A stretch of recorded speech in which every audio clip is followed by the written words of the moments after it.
But that's about my energy, which we will discuss as we continue. Big podcast energy. Okay. My mind just went to, okay.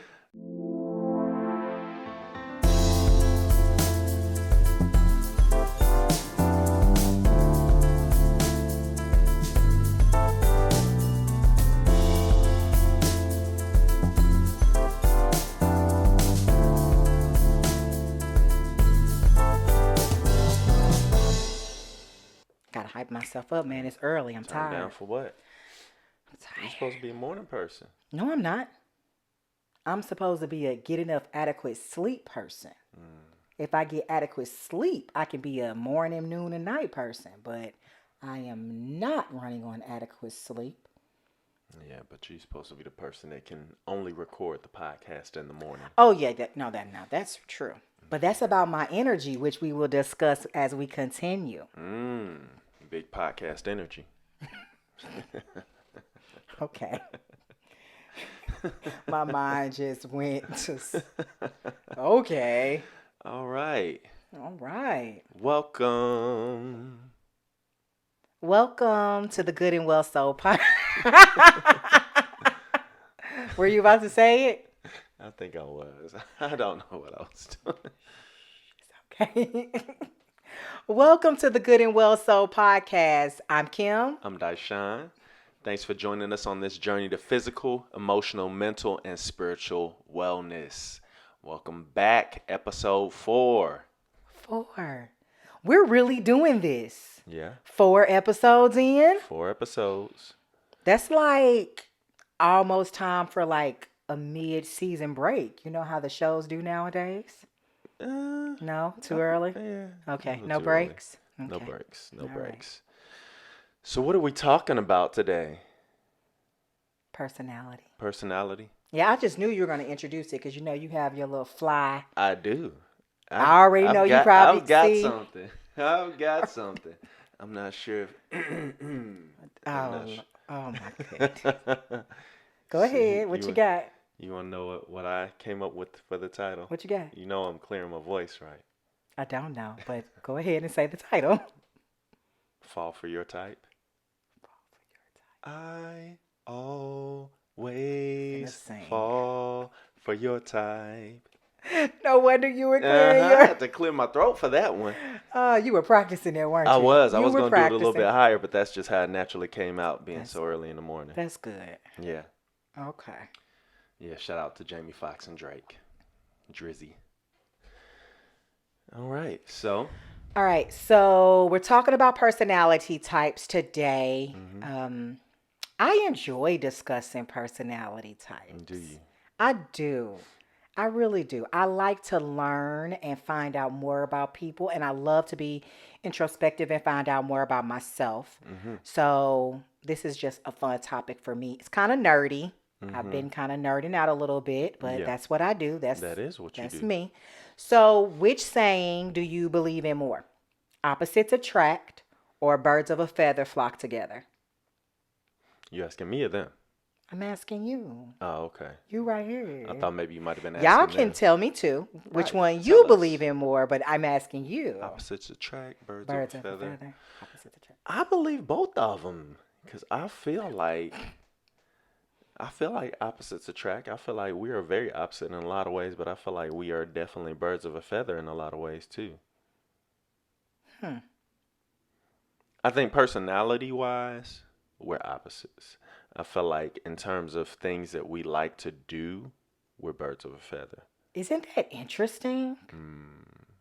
I mean, but that makes sense though, because I mean, like board games aren't based on your personality. Right, hiking. You know what I'm saying? Like going for a walk. Oh, this isn't your personality type. Like, no.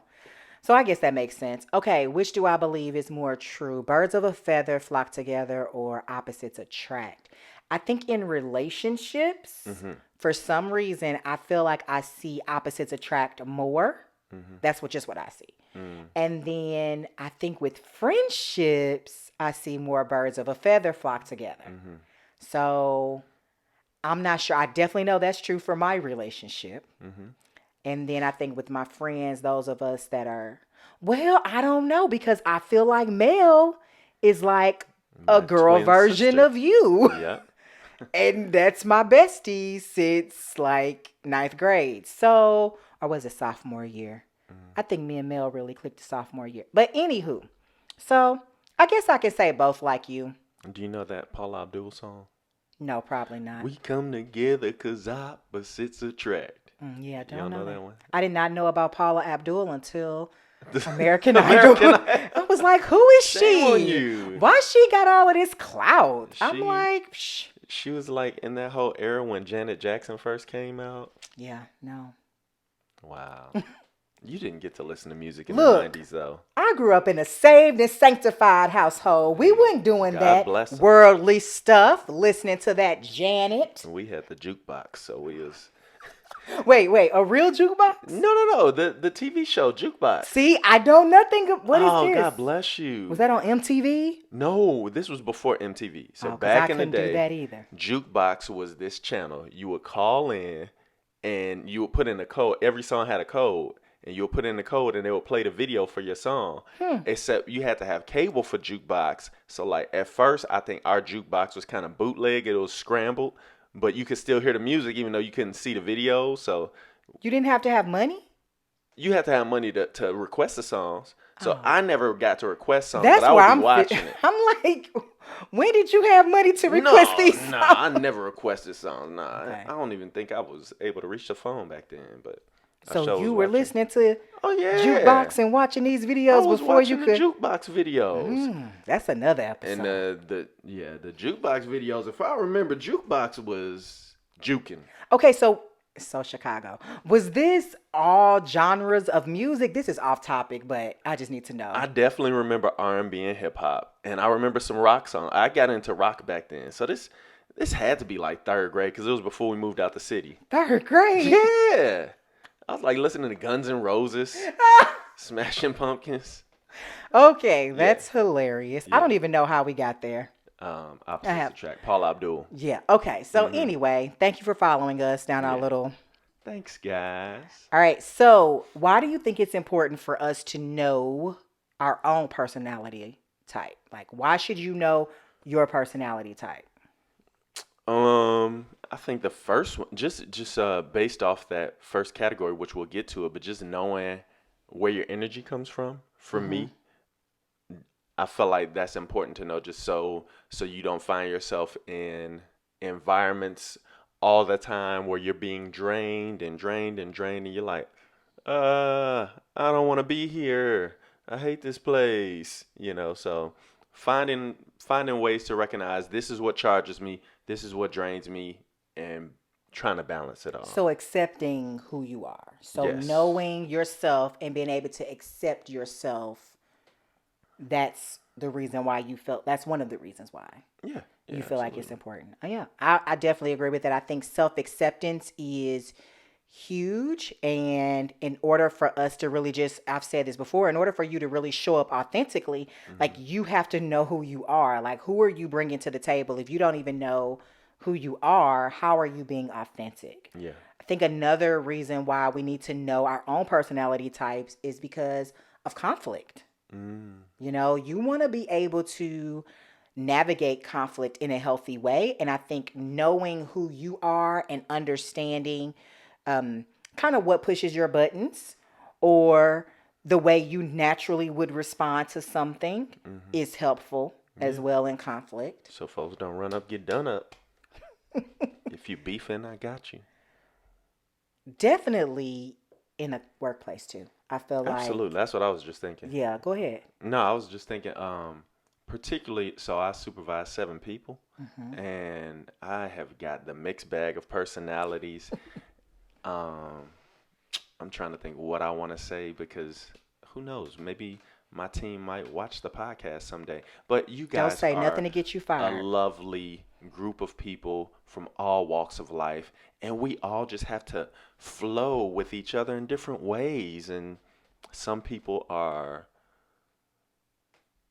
more harsh than some people are more delicate than some people think more critically than some people are more sensory related, than others. So just knowing how people process information, how they navigate with groups of people and everything, I think is important to know how to get the best work out of people. Yeah, I would say that's for the workplace, but also just in an organization, in a church, in anywhere where really you find yourself working with others. Hmm. I love the fact LinkedIn has a lot of really great articles. Like I thought that they were just the professional version of like Facebook and was really stuffy and boring. And I only went to LinkedIn when Yeah. like I was done with all of the other social media Hmm. platforms. But I've really been looking at a lot of their articles lately. And I saw this one article. It was talking about personality types Hmm. and why you should know your personality type. And they were talking about conflict. And it said being aware of your type during conflict allows people to become more aware of how to approach the conflict, how to communicate with others they are in conflict with, and best of all, how to resolve the conflict more effectively.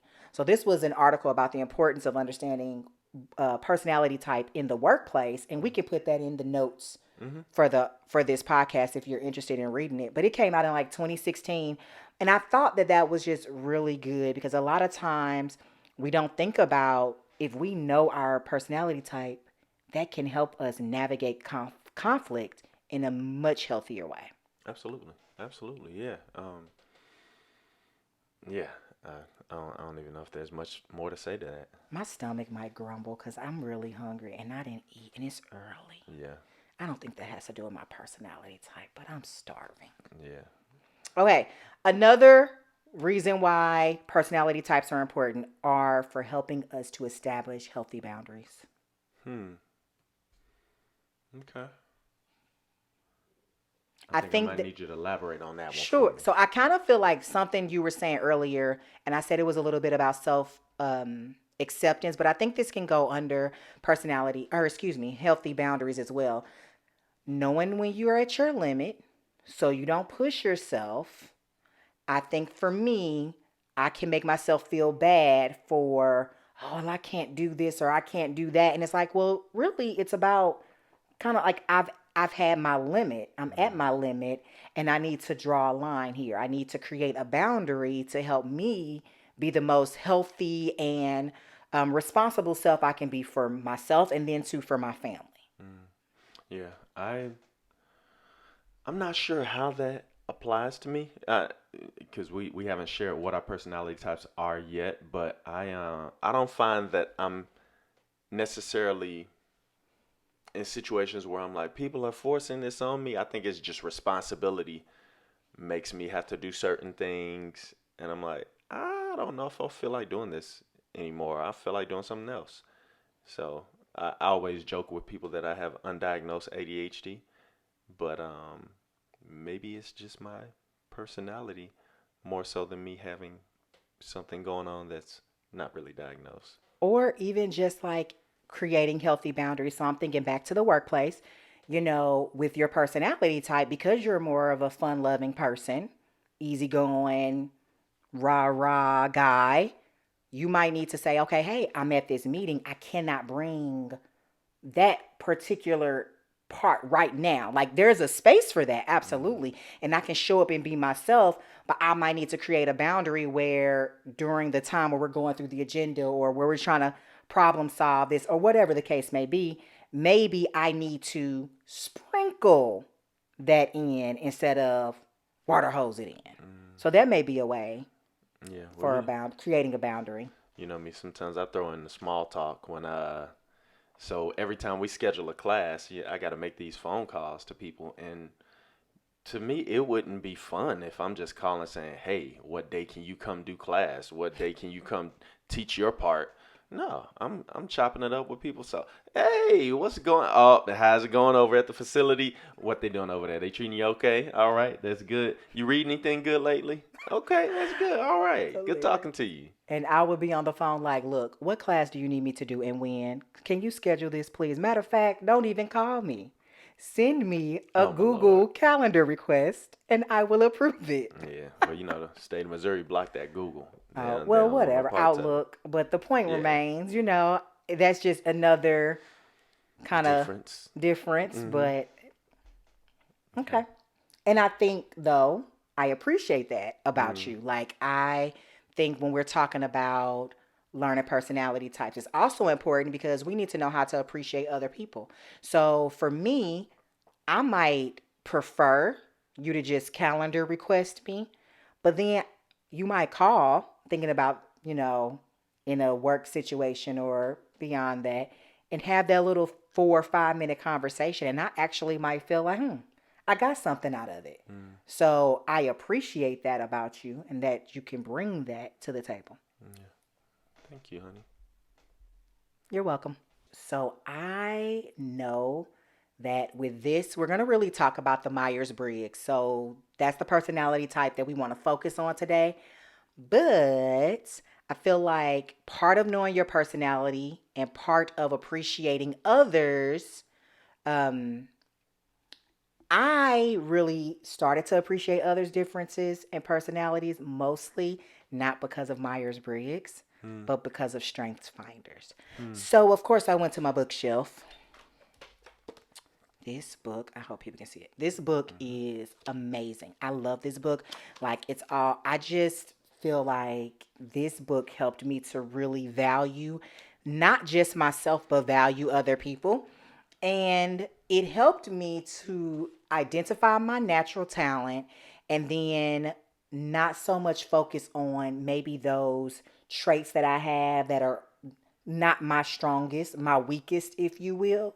Um, and so StrengthsFinder, I'm not sure if they like consider this a traditional personality test or not. They say it's of the, I want positive psychology vein. I'm not sure whether it's a I never took personality. it. You what? No, I never Oh, took you're it. going to take this. You have not taken it? I remember when you were telling me about it Oh when you my were gosh, I've doing taken it twice. an LFP or I've taken. I don't remember the acronym, but I've taken this twice, and I took it once for work, and then I took it once for in LA and Neighborhood there we Leadership go. Academy. I was like, I thought you was trying to like give this some Myers Briggs. I was like, I think I did throw a P on I'm there just gonna roll past that. because you had one that was NLF, didn't you? Neighborhood Leadership Correct. Fellowship. Yeah, I just do all the classes. Yeah, But anywho, or did I do this? It doesn't matter. I it did was. this with the Yeah. class and I did this with work. And so it really helped me to understand and appreciate other people. And I think what I learned, the principles that I learned from here, I can apply it to the Myers Briggs. One of the things that the author said was overcoming deficits is an essential part of the fabric of our culture. Our books, movies, and folklore are filled with stories of the underdog who beats 1 in a million odds. And this leads us to celebrate those who triumph over their lack of natural ability even more than we recognize those who capitalize on their innate talents. As a result, millions of people see these heroes as being the epitome of the American dream and set their sights on conquering major challenges. Unfortunately, this is taking the path of most resistance. And I just pulled this out just to show the book. And then I started flipping through it and I had that underlined. Yeah. And that just really underscores like, for me, I want to appreciate other people's personality types because instead of me trying to force myself to be more of this letter or that letter, it's like, no, I am who God created me to be, going back to that self acceptance. And you are who God created you to be. They are who God created them to be. And I can benefit from the personality that you have been created with. Yeah. Absolutely. Absolutely. That was a mouthful, and I didn't hear who did the book. You want to tell them who read the Oh, book? Tom Rath. Yeah. Yeah, I think it can be easy to want people to be like us. So I think that's one thing that really comes to mind for me, and really seeing how, to use a Bible scripture, how iron sharpens iron. Especially when somebody is strong where I'm weak. I don't have to be strong like you're strong. I can just benefit from your strength. Yeah. So I think to me, that's what you were saying. I'm not sure if that's Yeah, exactly no, what you. absolutely. Like you bring your own strength and I bring my strength. and we are stronger together versus me, instead of operating in my strength and in my personality, if you will, I'm so busy trying to figure out, well, how can I be more of this and how can I be more of that? And for me, I spent a lot of years squashing my personality, in the sense of I couldn't squash it really. I tried. But like praying, God, can you take this away? God, can you make me more of this? Like literally praying in tears. Because of the way my personality manifested itself and the way that people received me. And so I was like, this must be wrong. I must not be good. I must not be okay, because when I'm interacting with others, I'm being received in this particular way. And really, when I did that Strengths Finders for the first time, that was the first time that I felt liberated. And I was like, man, I'm just gonna appreciate who God made me to be. Yeah. And then I think during that time, my top strength, my one of my bosses from work, he was someone that I just kind of like admired from afar. He had that same strength, and I was like, yes. I Yeah. felt really empowered by that. Yeah. I think one thing that I think about too, though, is sometimes our greatest strengths can also contribute. And I don't know if I'll say that they become our greatest weaknesses as well, but I think a strength, when it's in the positive aspect, can be very valuable on in this sense. But then sometimes too, when you, I guess, overcompensate, or when you allow that strength to be selfish or whatever the case may be, then it can get real ugly, and people see, oh well, yeah, I liked it when you were organized and you gave me stuff that I asked you for, but I don't like you trying to organize me. Just for example, Yeah. we talking about the personality test.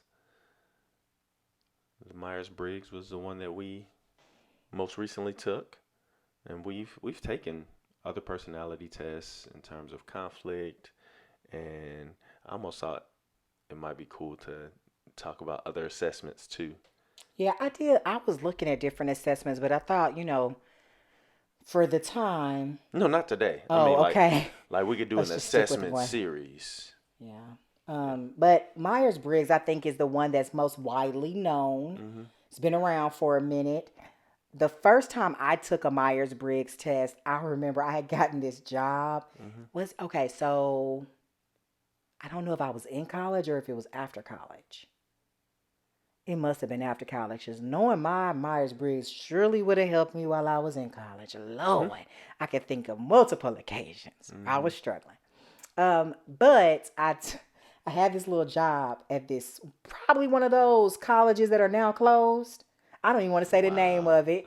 One of those, when you're watching daytime TV and they're like, "Are you a bum? Do you want to change your life? Get up off the Are couch. you a bum? Dial 1-800 blah blah college." So I was on I was an employee for one of those. And we would go to the local high schools, feeding people into these janky colleges. It wasn't Sanford Brown, was it? No, it wasn't. Oh, okay. I'm not telling, so don't ask me any other ones, because I don't want to lie. Rankin Vatterott. Don't stop. Okay. So we would go into the high schools, and they had us do personality assessments and give this whole speech. The content was superb. I remember like the content that they gave me to teach was so good. And then I kind of just glossed over the end. I was like, yeah, come to this college. Really, I was like, man, whatever. I don't care, but know this. I remember I did a presentation for my mom and dad. That was my test presentation. They were like my guinea pigs. But that was the first time that I'd done Myers Briggs. So I had to be like 21-ish. So you presented your personality to your parents? I presented the information, and then they took the test. So I had taken the test for myself first. And then the presentation that I would do for the high school students, I did it for my parents before I actually started doing it for the high school students. Yeah. And I had them take the test. So. Now that would be interesting to know what our parents' personality types are. Yeah. I think I know the first letter for my parents and for your parents, but I'm lost after that. When was the first time you took the Myers Briggs? First time I took it was in seminary. Oh, really? So that probably would have been Was it for a class? Mm-hmm. Okay. It's spiritual ministry formation. Oh, I just ran across some of your content, your work stuff from that class. I need to take that class. Yeah, I love that class. Dr. Douglas. He used to have these PowerPoints. His PowerPoints reminded me of Pastor Walker's PowerPoints because he'd have his little arrows and he would be Clip art. Yeah, he'd be so excited. But let's see that again. His little animations. Yeah. Oh, that's cute. Is he the one that did the ministry gifting test too, or was that someone else? Yeah, that was probably that him. Was him. Okay, then that's the same thing I'm thinking about. Okay, awesome. Yep. So did you feel when you took the test for the first time in college or in seminary, did you were you in agreement with the results, or how did you feel about it back then? Yeah, so I took it. I've probably taken a Myers Briggs, almost double digits at this point in life. The first time I had to take it twice in seminary. We did 2 leadership retreats where I took it. I took it right before we did this podcast. Not right before, but a couple weeks ago. So how was it the first time? The first time I felt like it resonated with this most recent time. And I feel like my first letter and my last letter are usually the strongest. The ones in the middle, I tend to kind of be midline with those letters. So yeah, I feel like the one from the first time I took it resonates a lot with what I got now. So if I took it when I was 21, so it's been like a lot of years. And I've heard that people say like your personality type can change. Mine has stayed strong. Every time I take it, like there is no wavering. There is it's just like, this is you. Yeah. And I'm always like, is it going to be different? Yeah. I feel like sometimes I tend to answer the questions differently based on where I am in life or what's on my plate when I'm going through. But usually, most of them I'm same. Yeah, that makes sense. Well, for Myers Briggs, there are 4 letters, and you get 4 letters, and each letter correlates to something or it means something. So we'll just kind of explain the 4, I guess, components of the Myers Briggs, and we'll tell you what questions then that it really answers, and then I guess we can get into our reveal. What our types are. Yes. They probably can. If you're familiar with Myers Briggs, if you're familiar with Myers Briggs, what do you think we are? What do you think I am? Put it in the comments. I want to know what you think I am, and then we'll tell you what we are. Which, of course, who I am. All right. So the first set of letters is the E and the I. So E stands for extroverted. I is introverted. This is the one we hear the most. People are always, I'm an extrovert. I'm an introvert. Well, yeah, people get this twisted so easy. So easy. Why do they get it twisted? Because they think if you talk a lot, if you are vociferous, if you proliferate your words, that you are an extrovert, which is not necessarily the truth because you are very vociferous. I'm verbose. Yes, there we go. Well, I had somebody try to argue me down and tell me, I'm not. Oops, I'm about to reveal. Sorry. So anyway, I'll that was a little tease. Give him a know. little shoulder, take it right back. Take it right back. Give him a little leg and take it right back. All right. So this introverted versus extroverted. It says, which situations do you find energizing and how do you interact with your environment? Yeah. So those are the questions to ask yourself. Okay. The next set. Intuitive and sensing. So the I for intuitive is the second letter. That bothers me, but I'm going to let it slide. N. Oh, yeah. Thank you. The N. It should be an I, but it's an N. But it's already an I, the other one. So right. I guess, but okay. So intuitive versus sensing. So how do you gather and interpret information, and where do you direct your mental energy? And I feel like I vacillate back and forth on this. I think it's because if I'm honest, I think my parents are probably on the polar opposites of this one. Mm-hmm. And so I think just my upbringing, I got a little bit of this, a little bit of that. So, All right. Okay. F versus T. So the F is for feeling and the T is for thinking. How do you make decisions and confront emotions? yeah. Okay. And then finally, there is judging and perceiving. How do you relate to the outside world? And how do you approach work, planning, planning, planning, and decision making? All right. And this is one that's kind of like the E and the I, where people get it confused. They think that the J means that you're a judger and that you're judging. Does not mean that you're judgmental. The P, they think that that means, since it says perceiving, that you're perceptive. And that's not necessarily the case. That's not what they're trying to convey here. Yeah. The words refer to the tendency of how you make decisions and how you seek closure while you are gathering information. Yeah. So that's for judges. Or if you're open to information for as long as possible while you're making the decision. So until it's the time to make the decision, you're still open to information. Yeah. I like to think of, if I have it correctly, the judging being the people that are like to major in the specifics and get all the details and nailed out, whereas the perceivers like things ambiguous and organic and flowing. No. I wasn't. Oh, okay. I wasn't making a judgment based on your perception. Look, I ain't get no feedback, so I wasn't sure. I was really just kind of trying to listen to what you were saying and take it in, and then I was just like, "Oh, okay." That's why I was emphasizing planning when I read it. In the description. Gotcha. Yeah. Okay, it's time for the reveal. Time for the reveal. I wish I could do a drum roll. You can do a drum roll. Oh, I guess I can do it. I don't have drums, but I can do a drum roll. Yep. Now I can do a Tootsie Roll. To the left, to the left, to the left, to the left, to the right, to the right, to the right, to the right. Now reveal. Ladies first. Okay, me. Mm-hmm.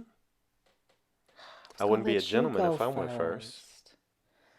Okay, I am. Come on with it. INTJ. All right. Referred to as the architect personality. INTJ. So the I stands for introverted.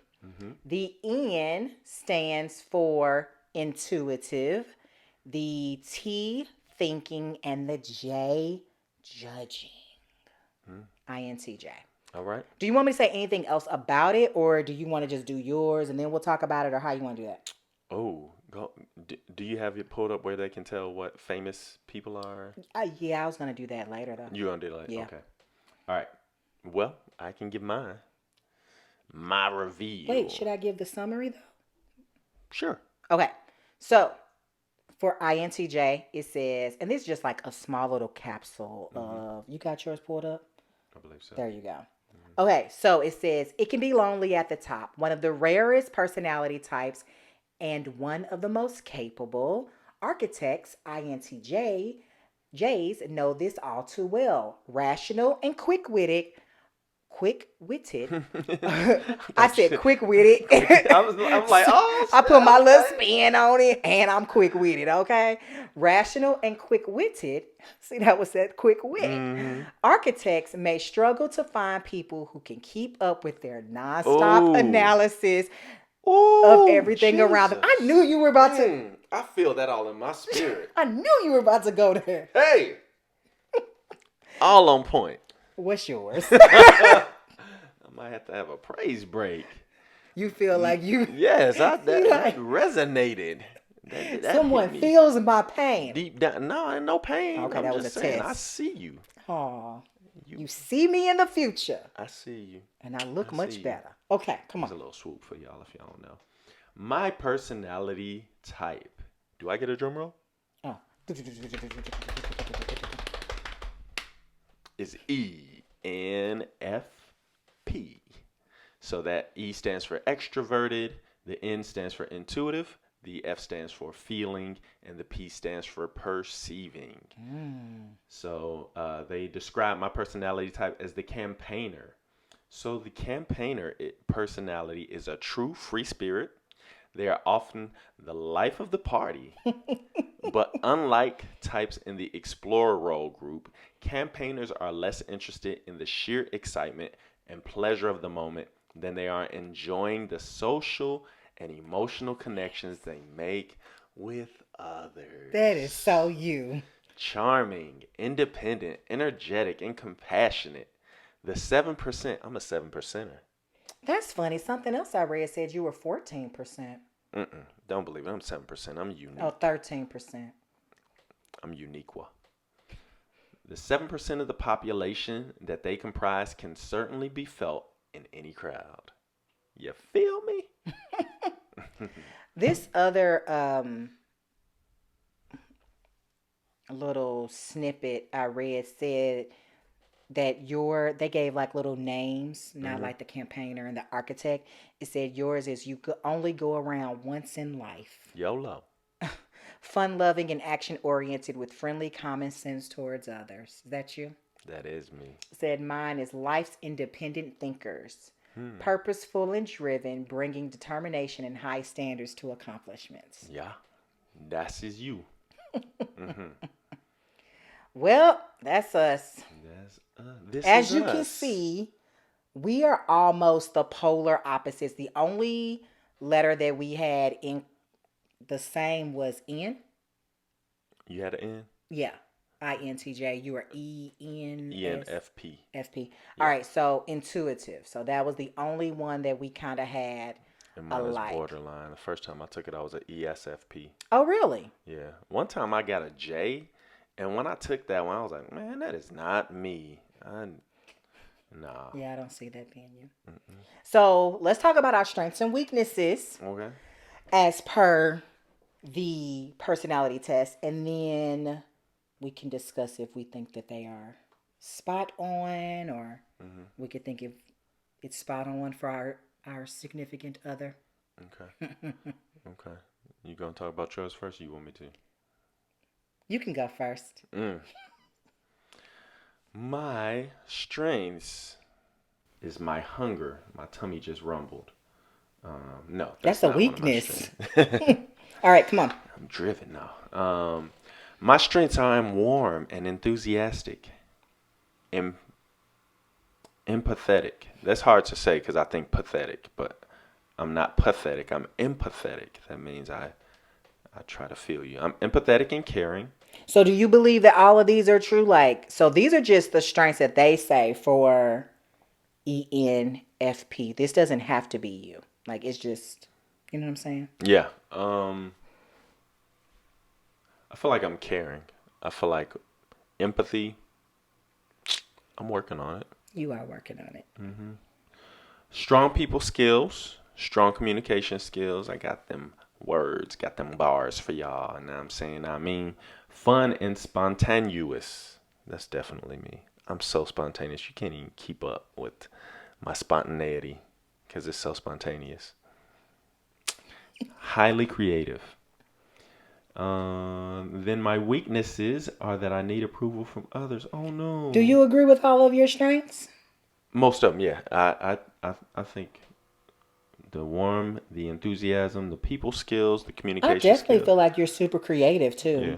You think so? Yeah. Yeah. I try. You don't try, you do. You're like very creative. And I think that's one thing I love. Like, we're both creative in our different ways. And then our creativity can come together and there's all this synergy of creativity. And then we're like creative Voltron, Sure. creative Transformers. And you're definitely spontaneous and you're fun. I agree with your strengths. That's you. Thanks, honey. Weaknesses. Needs approval from others. Is that true? Nuh-uh. This is your self-evaluation. I just figured I'd look to you since it said needs approval. Disorganized. Yes, it's true. Oh, sorry. I thought you were wanting me to. I didn't need approval for that one. Tends to get stressed out easily. It depends.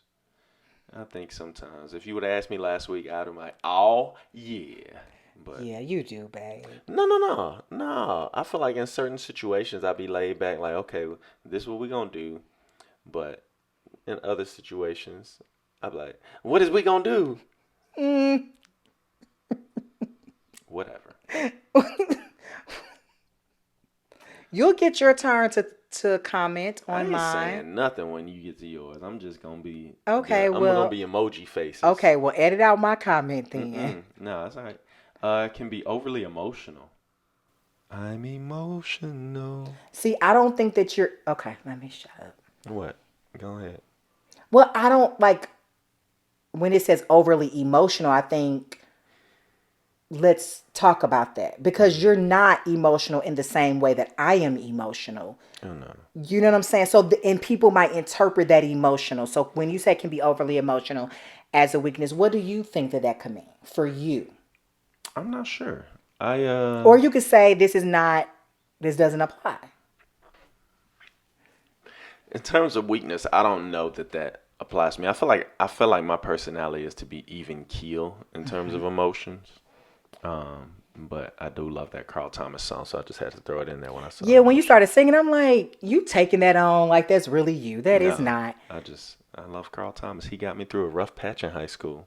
I think you can be, there are times where you're super expressive of emotion Yeah, at I'm a random crier. times. Not random times. Okay.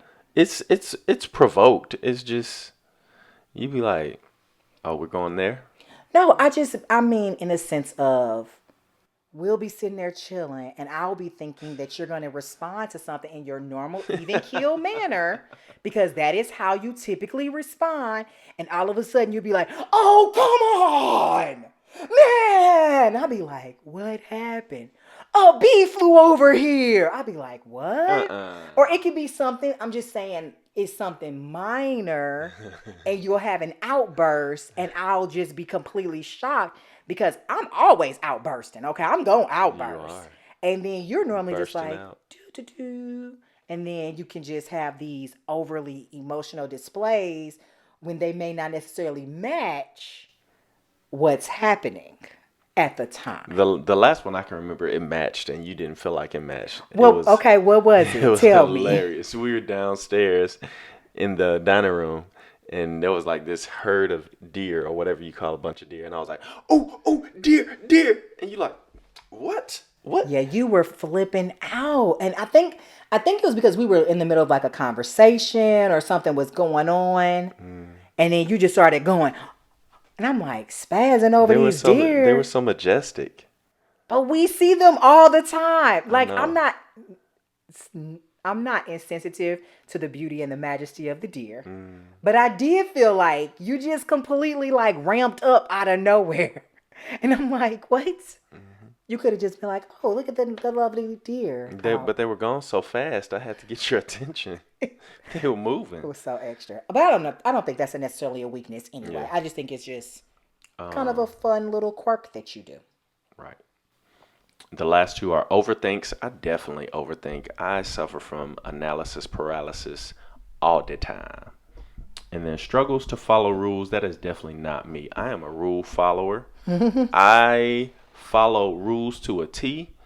I think sometimes I follow rules so much people be looking at me like, you still following that rule? So that's not one of my weaknesses. I'm a conformist in certain senses. That's funny. Your turn. Okay, so my strengths. And I just copied and pasted this. I didn't read it in advance. I didn't read yours in advance. All right, so strengths. Enjoys theoretical and abstract concepts. Perhaps. High expectations. Do you remember our premarital Oh, counseling? I remember well. What did Pastor Walker say about me? He said, "Now, Kimberly, you got high expectations, so you're gonna be disappointed by some things. You just got to get used to it now." He told me, you gonna struggle. We did a evaluation, assessment, I think is a better term for him. It was a really good one. We'll talk about that at another time. Right. Don't want to go to an aside. However, I remember when he got back the results, he was like, "Oh, you gonna struggle. You got high expectations. You think every man's supposed to be like your daddy, and you think this and you think that." And I remember thinking, man, he don't know what he's talking about. Pastor Walker, man, you supposed to say this to people. I got married. I was like, look, this ain't what it's supposed to be. Expectations was up here.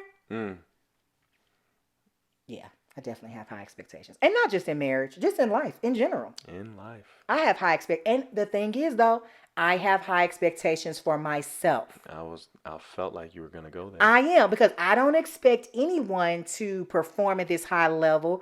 I expect high things of myself more than anyone else. Like my expectations are just through the roof, and it can be a bit much. Yeah, because if you don't meet them, you be giving yourself body blows. You be, why didn't I? I don't mutilate myself. Not mutilate. I'm talking about just psychologically. I do. Yeah. I do not like I do not like not meeting expectations. It's okay. I have such high expectations. Okay, but that is a strength though, because I set the bar high and I aim. Okay, that is a strength. That is on the strengths column. You will not try to make it be my weakness. Who said anything about making it a weakness? Okay, good. Okay, it says we're good at listening. He doesn't think I'm good at listening. You're good at listening for details. Like you be having the specifics. You be like, it was 2 cups of sugar, not 1 cup of sugar. But I'm overall, like overarching general, I'm not good at listening. He's trying to choose his words carefully. No, I think sometimes when details get too close up, it's hard to see the big picture. I do enjoy the details. I do like to be in the details. I like to know the big picture now. I'm a visionary. You can't just be having all these details and we need to, where are we going with this? Yeah. I'm a backwards planner. Yeah, you have vision. You definitely have your visions. Yeah. Okay. Takes criticism well. I feel like I should not be doing this with my spouse because you want to act like I don't take criticism well. What? I do take criticism well. I saw some birds out there. I was just looking to see what the birds was doing. See, this is the thing with my personality type. I feel like sometimes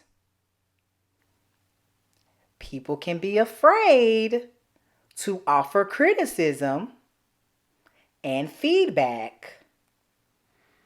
Weren't they scared of? I don't know. I'm not even going there. I don't know. However, I appreciate criticism and feedback. In the moment? It depends. It depends on how it's given, and it depends on if it's coming from, and this is probably an issue for me. It depends on A, how it's given, or B, if it's coming from an informed perspective. Now, I do not appreciate criticism. You don't know what you're talking about. You ain't done the research. You don't have any type of clue as to the situation, the implications of the situations, why the decisions were made, what thought processes were taken into them, how they affect others. Like, I feel like if you offer criticism, come from an informed perspective. And I think then, because I feel that so strongly, when people do not come from an informed perspective and they try to criticize, I will come for you. And I feel like informed is relative because sometimes let's take it politically. Politically, because sometimes people can say, well, here are the facts on police brutality. And other people will say, no, here are the facts on police brutality. And then you got one camp screaming, false facts. They're talking about you manipulate the truth and everything. So Sometimes But facts perspective. are facts. Are they? Yes, facts are facts. And Statistics are facts and they can be manipulated. but that's when you have to come from an informed perspective. Okay, so when was this statistic? When did we get this statistic? What year was this research done? How big was the population that they surveyed? Was there Hmm. diversity within their population and their sampling size? I mean, you have to dig deeper. You have to analyze the statistics in Mm. order to be informed. You got deep on everybody that if you didn't take statistics class, you probably just got lost in the sauce right there. No, I remember because I just had to take statistics. That was one of the last classes before I feel I like that's graduated. basic though. Like I'm a footnotes person. So when I'm reading a book and I see a statistic, I'm looking at the footnotes. I'm going to Mm, the back. I'm looking at the notes. I'm trying to get more information about the stats. So I do hear you. Like if you taking stuff from face value, yes, it can be manipulated and all of that. But I hmm. do believe that that's part of being well informed. Yeah, I mean, but I think the news they definitely spin the facts. Yeah. Because they don't expect their audience to be researching or thinking about okay, who was your sample group?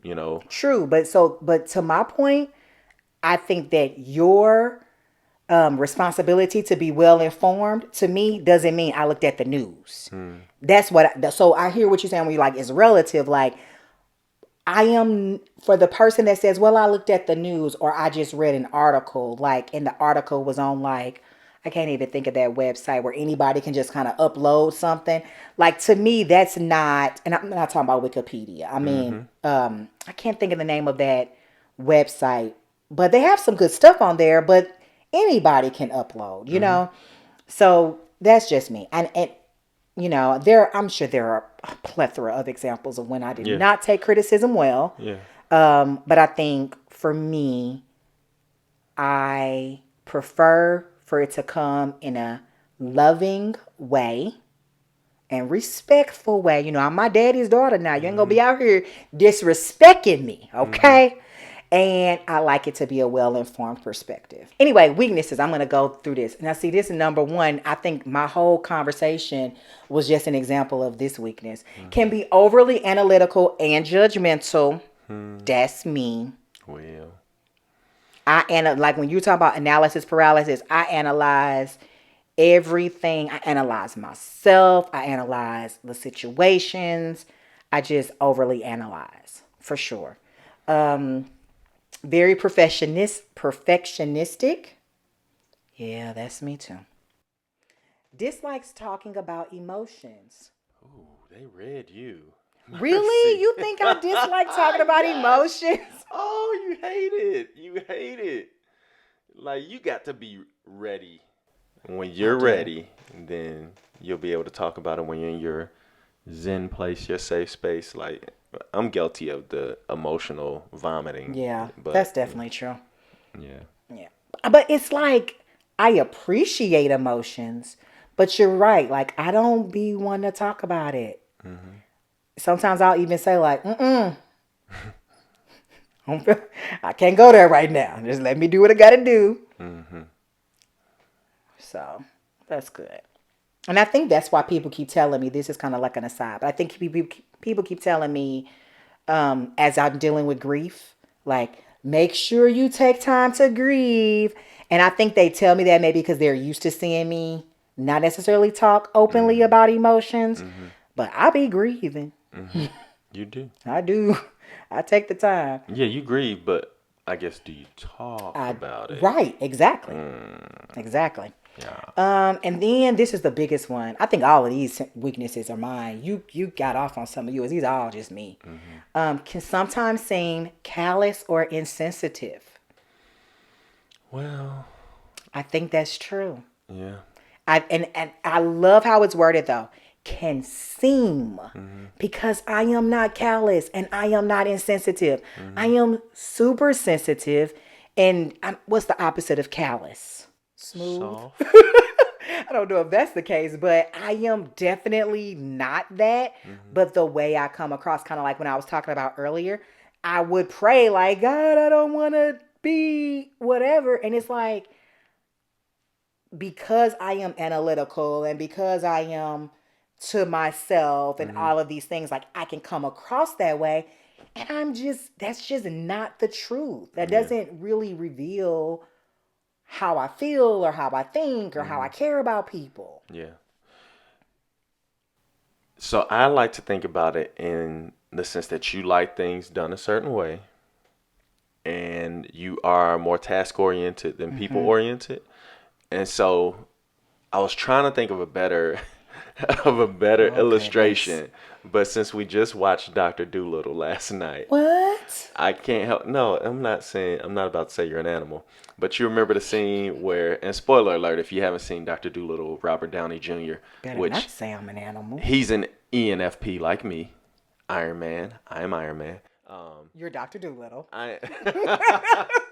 But anyway, Let's be clear. in that scene where he's trying to get away from the other ship, and they hooked up his ship to a whale, and the whale started pulling his ship, and everybody on the ship just started falling back and everything.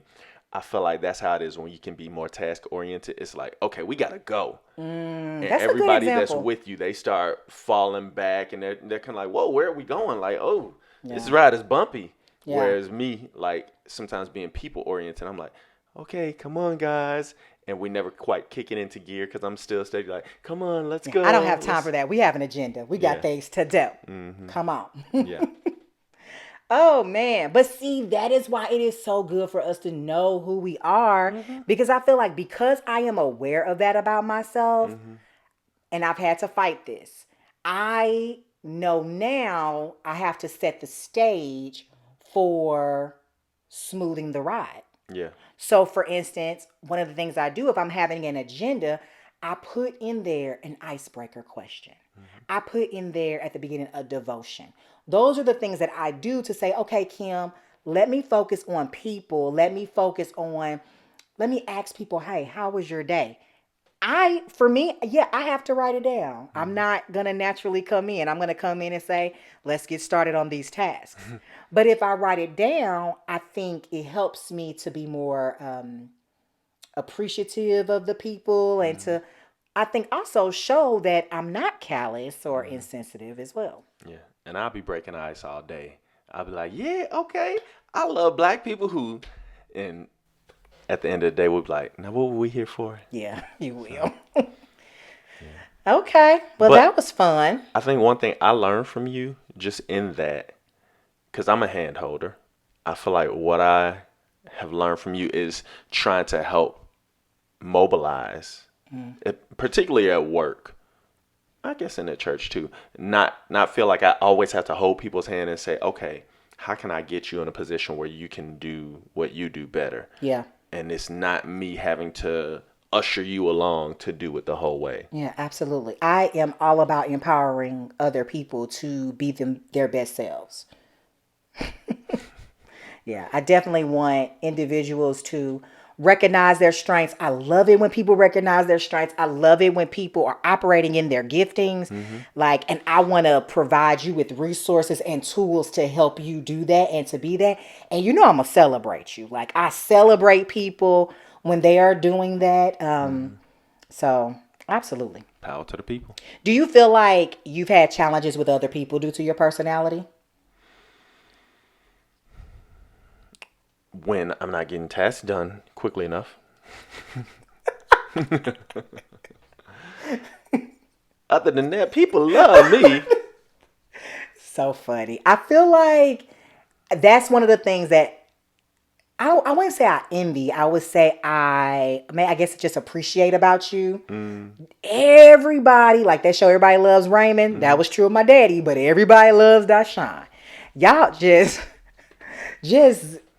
got friends out the wazoo. I remember when we first met, you had all of them friends and just people that knew you. And I'm like, it's got to be exhausting.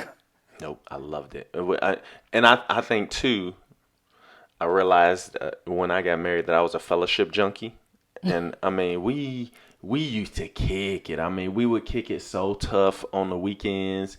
And it'd be sometimes I'd be late for church because we was kicking it so hard. And, we'll be at folks' house till 2, 3 in the morning, 4 in the morning, just doing silly stuff like playing spades or taboo or whatever. At one point, it morphed into phase 10 when I started When you hanging started out with hanging out you. with me. Because, we going to get that phase 10 Oh in. yeah, and be stuck on phase 7. Absolutely. Okay, so I think we've already kind of talked about when we were going through my weaknesses. I think my challenges with other people are definitely tied to my weaknesses. I really, and I just feel ooh, y'all don't light me up in the comments. Because one thing I want to say too is that my personality type is literally, there's only 1% of women. First of all, I have the rarest personality type. I think it's only 3% of the world have this personality type. And of that personality type, most of them are men. 1% of women are actually INTJ. So it's just so hard being me. I just have to, I know I carry it well. You do. But no, really, it is hard being me. And I think because we are so rare that when people interact with us, they haven't seen it. They haven't interacted with, oh, she reminds me of my cousin, or she reminds me of my mom, or, whatever. So it may be a lot to take in. Yeah. I think your gift and your curse is that you make stuff look easy. And so when people look at you, they don't take into account all that you had to do to get what you got. And so they're like, man, that wasn't nothing for her. Let me give her something else. She got it. She good. Yeah, I'm definitely the poster child of that saying, if you want something done, go find a busy person. Yeah, because they find me all the time. And I'm already high expectations for myself because I already didn't added extra stuff on my list. Yeah. I think for me, one of the challenges I have, and I wrote this one down, is and I'll think about the work environment. I don't seek feedback often because I do feel like I am capable. However, when I do seek feedback, again, I want it to come from an informed perspective. I remember once I don't know if she was really my supervisor. I think she was more of like, I call her my supervisor, but she wasn't the principal. But I asked her a question, something I needed help with at work, and she referred me to a colleague. And then I went to the colleague, and the colleague was like, oh, this is what I do. And I was like, but I already know this stuff. You're just showing me the way you do it. You're not really giving me the assistance and the help that I need. And so that can be very frustrating for me when I do ask for help, and people tell me no, because I don't ask for help a lot. Yeah. Or when I do have a meeting and I'm asking for feedback because I genuinely want the feedback, and I get crickets. Yeah. And I think sometimes it comes from people in that space of, she's got it figured out. Or maybe they think that I don't want the feedback. And I'm like, no, really, like me and you do it all the time. You give me ideas, I give you ideas. We talk about stuff, we collaborate. And I expect that from other people. And when I don't get it, I'm just like, this is the pits. And the thing too, so you process. If any of you have seen The Flash, the TV show The Flash, or maybe even Justice League with The Flash, Kim thinks like The Flash. Like her mind is in the Speed Force, and so she will get a thought here, and when she gets it here, she's already down there, and then she'll relay that thought to me, and I'm thinking at normal people speed, and I'm like, what do I think? Are you about the sloth? that? Right. Hey, Dan. Yeah. So, and I try to tell you that everybody else processes normal, if not slower. Not saying that people are slow, but you just fast. Not in the bad way. Or are you? No. Oh my gosh. Anywho, yeah. But I mean, I feel like I'm used to certain people that can keep up with me. And so I forget that sometimes I am moving a little quicker. My mom will be the one to be like, you just need to slow down. Hold on now. Wait a minute. She'll tell me you're moving a little too fast. But I think she's the only person that will actually verbalize that to me. Like, I don't think you even verbalize it. You'll just sit there and stare at me. No, sometimes I tell you, come on now. You've been thinking about this for weeks, and I just got it. But sometimes it's not that I've been thinking about it for weeks. I just thought through all of it in the moment. Yeah, faster than me. So, yeah. But I'm used to there are some people that I felt like my dad, daddy can go. Like he can process and keep up with you and banter and go back and forth. So, I do have to remember that sometimes you have to slow down and give people the grace to catch up, because I do want to know what you think. And then when I do that, when I slow down and say, okay, Kim, let me just move on to something different, which that's a struggle for me because I be wanting to hyper focus. But when I do slow down, I allow other people in and I can receive the benefits of their personality and their insights as well. Yeah. I would have loved to see you back in your Jonan days, because I'm sure I did not Joan. You didn't Joan. I will say this. I don't like Jonan. It is very disrespectful and rude. I don't believe in disrespecting and talking about people. I'm serious. I don't like that. I don't like Jonan culture at all. People be like, oh yeah, I'll light you up. I think it's horrible and you should not do that. So I didn't Joan. I was a person that, because I was a church girl, because I wore dresses all the time, because of all these other host of reasons, I got picked on. But please believe, if you had something to say about me, I could say something back about you. Okay, so you had to clap back. Now my clap back game is strong. And I thank God for the Holy Spirit, because even now I be like, ooh. Touch it, God. I always have a response. Please know that if you come at me, I always have a response. It is nothing but the power of the blood. His blood still works. Because of the blood. That I do not clap back. So, no, I don't. I never was a Joner. I don't just sit up and think about ways to talk about people. You don't have to think about the ways. But if an opportunity presents itself, I got multiple tools, weapons in my arsenal that I can come at you with. Yeah. But that is not Christ-like, so I should not do that. Amen. Okay, real quick. Famous people with your personality type. You want me to read them? I got some? think so. I already mentioned Iron Man, Robert Downey Jr. If I'm not mistaken, I think Will Smith is an INF. No, he's not. No? What? No, he's not. It was the other one that I thought you were, and I looked up, and it was that one. He was something else. No, I looked it up on a different thing. Okay. But if you say so, it's your personality type. Okay. So I'll just read off your list since my computer's dead now. Oh, because I wanted to see your thing. Here, I think it's down here. Oh, where is it? You looking at it? Oh, that's mine? Mm-hmm. I think it's under the introduction part. I think they had them down there. Oh, yeah, Robin Williams was on the list that I had. Oh, there he is. Will Smith. I told you. Will Smith. Big Willie style. Don't be trying to tell me I ain't up there with Big Willie style. Will, if you want me on a podcast, ENFPs, we can go and do that thing. See? But what did I do? I found the research to back you up. You were right. Will Smith. Well, that's funny because remember, I thought you were in something else. And when I put that in, Will Smith popped up on that one. The one I looked up too said Bill Cosby, but let's not even go there. Lord touch him. Anywho, you know who else you got? James Dobson. Focus. How you feel about that? You good with that? Maybe we shouldn't go into it. You know what? James Dobson has done some great things. He has. I'll leave it at that. Let's just leave it there. John Lennon. I know nothing about John. What? Lennon. Okay. He was a Beatle, right? Brilliant lyricist. So one of the things that I noticed that they said, "Ooh, my stomach's grumbling. Ooh, Jesus, gotta go eat."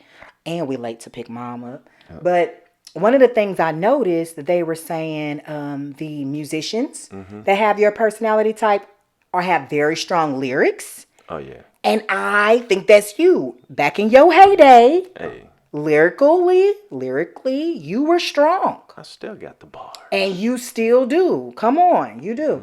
Tom Brady. Deflategate? Oh, yeah. I don't want Tom Brady.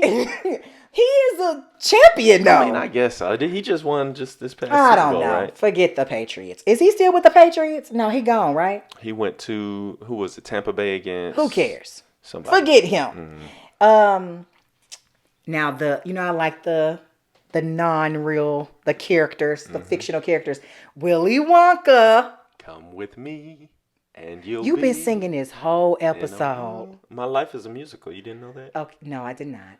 Yeah. Ron Weasley. Ron, I'll take Ron. You'll take Ron Weasley I from Harry will. Potter?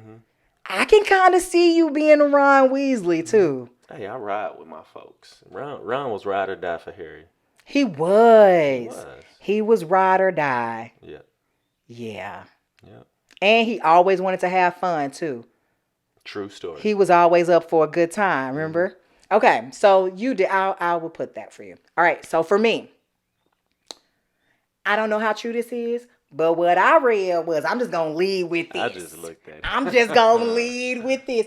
I don't know how true it is. It was not mentioned in the book Becoming. However, sources say Michelle Obama is an INTJ. Forever first lady. I'm in good company. Guess who else? Hillary Clinton. I'm just saying. And then Jane Austen. Oh, I can see that. Right? Oh my gosh. Yes. If it weren't for slavery, you would have been right there with Jane Austen back in those days. I have so many comments about that comment. Jane Austen. Martin Luther. Not the king. Martin Luther. Martin Luther. Yeah, I could you see that? I could see that. I can totally see that. Yeah. I used to feel Martin Luther so bad. Like when I first learned about him, you know, got my Lutheran ties. I just love that movie with Ralph Fiennes. He did a great job portraying that. And I feel like I was like, yes, I am. I feel it. Martin Luther, yes. Bruce Wayne. Since you want to be Iron Man, I got Batman. Okay. I wish I had that money. I could see you in the Batcave. I could totally see me in the Batcave. Sitting there trying to plan things out, being like, oh yeah, Alfred, come on, give me that. He was mad analytical. Oh yeah. And Batman was definitely an introvert. Definitely. We didn't even really talk about that part. Oh my gosh. I am such an introvert. Somebody tried to argue me down that I was an extrovert because I'm verbal and I talk. And I was like, you have no idea what you're talking about. Again, uninformed. Because when you get done, you be like, ugh. I don't get my energy from people. I get my energy from being alone. Like being out with people, it drains my energy. I have to recharge by being by myself. And then the last one was Katniss Everdeen from The Hunger Games. I'm Katniss. I'm Katniss. I used to say that all the time, and I guess I really am. You should have wore your pen. I should have. My Mockingjay. I wonder if Brian knew that I was Katniss. He probably did. He probably just knew that I love the books. Anywho, those are famous people with our personality types. I think I resonate with mine. I think you resonate with yours. Yep. So hopefully, if you haven't taken a personality assessment, you'll take one. And I hope that it helps you with resolving conflict, showing up and being authentic, knowing yourself, being self-aware. Loving your spouse better. Your friends, your co-workers, appreciating other people, just in general. You know, so. Being the best you can be. Absolutely. I think when we're being our best selves, we also should appreciate that someone else is trying to be their best self as well, you know? Give each other grace too. Like, even though, you know, me as the perfectionist high bar, sometimes that can be hard for me to give myself grace, I mean. But give other people grace. Like, they are just being who God created them to be. Like, Psalms 139:14, I am fearfully and wonderfully made. Like, God created you. And when you come into Christ, like, you don't have to throw away your personality either. It doesn't mean that you have to be this monolithic church person. Right. Come on. I thought you was going going with that. I was going to keep going, but I was like, I feel like I'm kind of going into preach mode. Let me bring it back. Go on and preach it to Bring him. it back. But Dun. no, but seriously, I do think that we need to appreciate ourselves, appreciate others. Do you really think that all 12 disciples had the exact same personality type? Oh, no. Absolutely not. Oh, no. I mean, we see that all throughout the Gospels, just how different they were. And, you know, it's okay. You can be yourself and be a believer. Like, God created us. He loves diversity. Peter was probably an INTJ. You think so? Oh, I did look up where InterVarsity said the ministry said about biblical personality types, because I just be doing stuff. I mean, let me see what they have for Peter. They said no. I don't know. They said Peter was the ENFP. Really? Spontaneous inspirer. Okay, I guess He was just had them spontaneous. hands. See, that's what's throwing you off. Try Jesus. Don't try me. So you're ENFP, right? Mm-hmm. Yeah, so they said that was Peter. They said INTJ was Noah, the long range planner. Ooh, Noah was straight building that ark forever. That's me. I'm Noah. That's You hilarious. straight be building the ark. Don't nobody know what's going on. So it's going to rain, huh? Okay. No, because they going to know what's going on with me because I'm going to have it laid out. I'm going to have the strategic plan for 5 years, 10 years. It's going to have bullet points. I'm going to clearly communicate it. We're going to have meetings. They're just going to be like, man, we ain't fooling with that right now. We just here for the chicken. Yeah. Alrighty. Will? That was fun. Even though, you got all up in my business, but it was still fun. They got all up in did. your business. I ain't do nothing. Why did we decide to do this episode? So people can know how we are being well in the midst of our differences and similarities. I love that. That's right. Well, thank you all for watching. Thank y'all for joining us. Love y'all. Because a good and well soul, our prayer is that all may go well with you and that you may be in good health as it goes well with your soul. We'll catch y'all next time. Make sure you hit that subscribe button, hit the like button, give us the thumbs up, comment, all of those good things. Listen to us on all your podcast platforms, and see ya next episode. See ya.